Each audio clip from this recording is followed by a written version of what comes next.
So, in memoriam of Drake getting slaughtered by Kendrick Lamar, it made me think of all of the great rap beefs that we've had, and they're always so good and personal and fucking violent.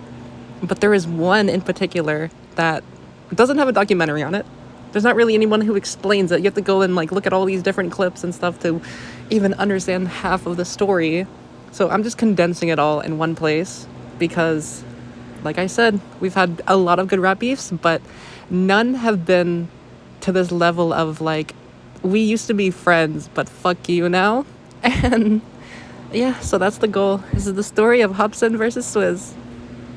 I don't want to be one of those channels that's 2009, September 4th, this happened, that sort of thing. I'm just condensing it. I'm giving you the knowledge of what you need to know. In 2009, Hobson co-founded Funk Volume Records with Swizz's older brother, Damian Ritter. That's the basis of all of this. As time went on, Hobson became a big artist. He was realizing a lot of his money was going straight to Swizz's family. So in 2016, Hobson leaves Funk Volume, and while he does that, he puts out a sort of diss track to Funk Volume and B Ritter and all of that, which I will play now. Dizzy writers go replace me, shady. What are your fucking motives, Dame? Let's talk about it. You're our manager, our label owner, our accountant. That's kinda tricky. Something is fishy, that's risky. We just don't even know. We go with the flow while you rowing the boat. You keeping it simple-minded, cause you know when our only concern is just hoping we blow. So when all the money come in from our album and tours, you sit there and soak in the dough. When did we ever ask about the gross? When did we ever ask about the net? You would just hand us money from our shows, cause you knew we wasn't questioning the checks. Nigga, I trusted you with my life. You up your percentage, so I'm making less? Fuck you, bitch. You get no respect. This is why Hopper's coming for your neck. Bless. Don't even know though. So good luck, Jaren, Dizzy, Hopper, Swizz. I'm going solo. And I remember whenever this came out, and it was crazy because up to this point, he was inseparable from Funk Volume. He would always brag about it on his albums and his songs, Funk Volume, it's my label, bitch. It's me and D Ritter. So this was crazy for the time. And at this point, he didn't even really have a beef with Swizz yet. It was just Swizz's brother. But Hobson felt some sort of way because he was everyone else is okay with this, but I'm not. So later that year, Swizz responds because he's I'm not gonna let you shit talk my older brother sort of thing. So this is how that went.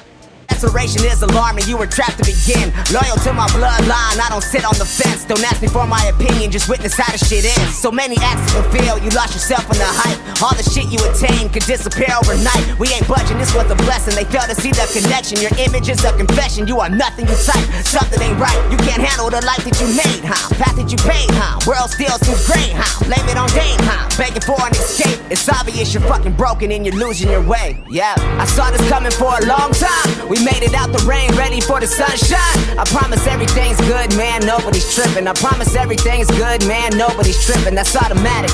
I've always been a savage, now it's time to get established. Family's waiting on me, I assure you not to panic. The support is overwhelming, I take none of it for granted. Used to overlook the money till the money quickly vanished. Gotta provide when the pressure's applied. You're quick to open your mouth, how about you open your eyes? Should be ashamed of your pride, nobody needs you to thrive. The smoke sitting on the water's getting blown to the sky. The shit is stupid, I do it, the difference is our parent. He put food on your table and we got punished for caring. Go ahead and embellish your story, the gate the actors are corny. You feel the same in the morning, you really should be embarrassed. What the fuck do you cherish? You sold your soul for the fame, huh? Making a name, huh? Looking to God to get saved, huh? Playing the game, huh? Begging for an escape. It's obvious you're fucking broken and you're losing your way.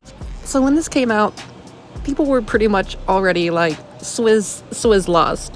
The defense of we took you in, we gave you fame, was just bad. It was just a bad response. I mean, Swizz even says in the diss track, I'm loyal to my bloodline, so it doesn't matter.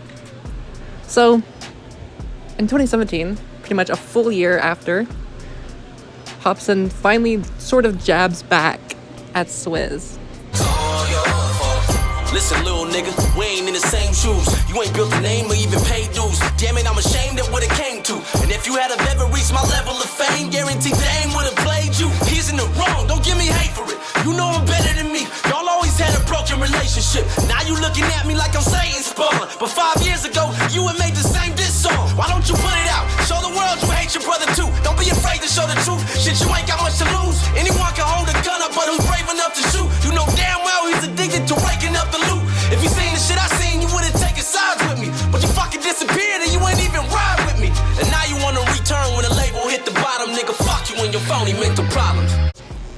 So obviously the biggest part of this diss was Hobson pretty much being like, you hate your brother too.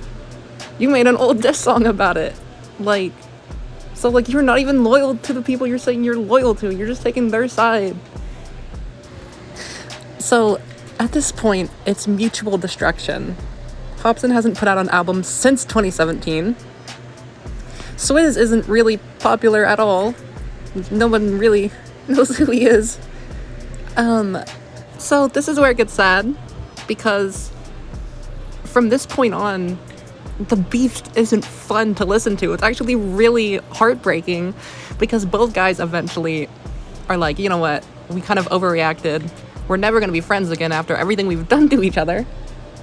But they still sort of mention themselves in reminiscing ways, and I'm going to show those now. Cal Poly, and you shoulda took the offer overseas, but you were stuck in your feelings and impossible to please. False needs got you begging for acceptance. That bullshit that you pulled was the answer to all my questions. I forgive and love you, homie, but it's really fuck you, homie. We are done for good, and know your absence is a fucking bless. Tell me, and it was tragic to see. I lost sleep trying to give your ass perspective. That bullshit that you pulled was the answer to all my questions. I was speechless, I couldn't fucking believe it when I first got the news. Didn't know what to do, so distraught and confused. Like, what the fuck is this true? All this shit we've been through? You're a fucking monster, homie, your transgression is proof. Do not tell me you're sorry, we both know that you're not. Your eyes contradict your words the fucking second you talk. The obligated remorse, I ain't shaking it off. Your apology was a joke, don't wanna hear it at all. So your presence became a burden, your texts were hard to respond. You're desperate to find a place in a circle you don't belong. A friendship you don't deserve, the code we keep is too strong. There's nothing that you can say to rekindle our fucking bond. I'm gone, but you know that shit's expected. That bullshit that you pulled was the answer to all my questions. I forgive and love you, homie, but it's really fuck you, homie. We are done for good, and know your absence is a fucking bless. Tell me.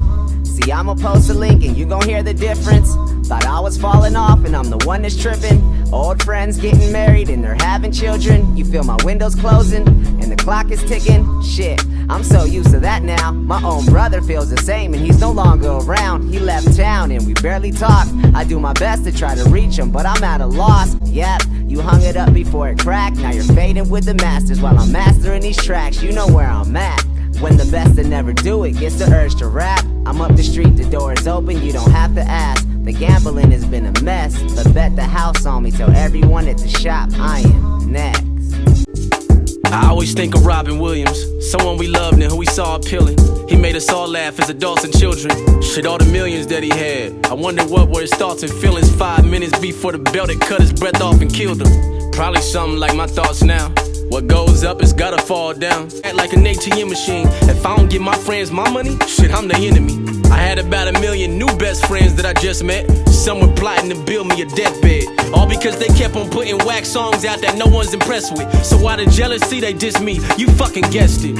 At least I had my squad, Jaren, Dizzy, Hopper, Swizz. I knew we'd stick together, stuck in this chaotic biz. We had it all figured out, it had a lot to give. It was funk volume for life. Who want a problem, bitch? Then all of a sudden, out of nowhere, we parted ways. 2016, those were some of my darkest days. Ask us all, whose fault was it? Ain't hard to say, but it was due to money and all of our bonds that start to fade. So as you heard, both guys say it was Swizz's brother's fault. Like, no one's in denial anymore. It's been fucking 10 years. But it was mutual assured destruction because both of them aren't really making music anymore. Occasionally they will put out a single here and there, but they don't make music together. Hobson hasn't put out an album since 2017. Swizz isn't popular at all. So it's the saddest rap beef I can think of.